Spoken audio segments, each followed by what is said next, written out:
Why is staying costing you everything? The more you leave, the more you live. But here's the paradox. Leaving is never affordable. When you leave, you pay an emotional price. You grieve the future you imagined. You mourn the version of yourself that existed in that place. The guilt, the fear, the loneliness, the self-doubt. It's all real. Psychologically, leaving dismantles who you are. Your identity fragments. You lose the answer to who am I. The uncertainty triggers trauma. You question everything you thought you knew about yourself. Financially, leaving can be devastating. Breaking leases, legal fees, lost income, starting over at lower pay, depleting your savings just to survive the transition. Those who need to leave most are often those who can least afford to. And these costs compound. Financial stress amplifies emotional pain, and emotional turmoil destroys psychological resilience. It's a vicious cycle that makes leaving feel impossible. But here's the truth they don't tell you. Staying costs you more.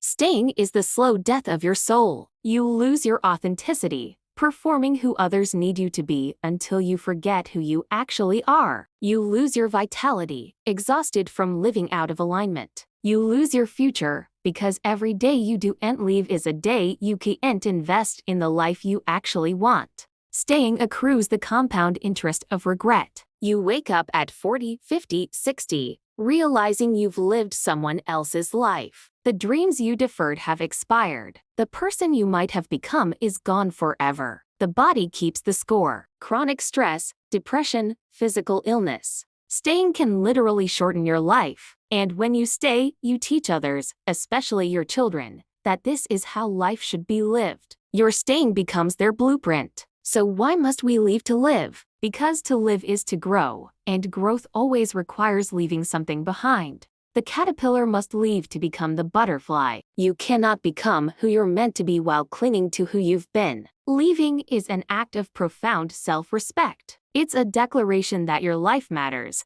that you're worth more than just existing in situations that diminish you. Leaving creates space for what's meant for you. The right opportunities can't reach you until you've left what's blocking them. The dream job, the healthy relationship, the version of yourself capable of joy, they're all waiting on the other side. Leaving is how you discover who you actually are. You find strengths you didn't know you had. You meet parts of yourself that couldn't exist in the old situation. Yes, the transition will be messy. There will be days when you question everything. You'll grieve. You'll doubt. You'll wonder if you made a mistake. But here's the paradox resolved. Living fully requires continuous death and rebirth. You must let old versions of yourself die for new versions to be born. This isn't comfortable, but comfort isn't the same as being alive. The more you leave behind what doesn't serve you, the more space you create for what does. The more you're willing to let die, the more you're able to be reborn. Leaving will break you. It will demand everything. But staying in what's killing you is a slower, more certain death. You don't get multiple lives. You get this life, these years, these days. And how you spend them matters infinitely.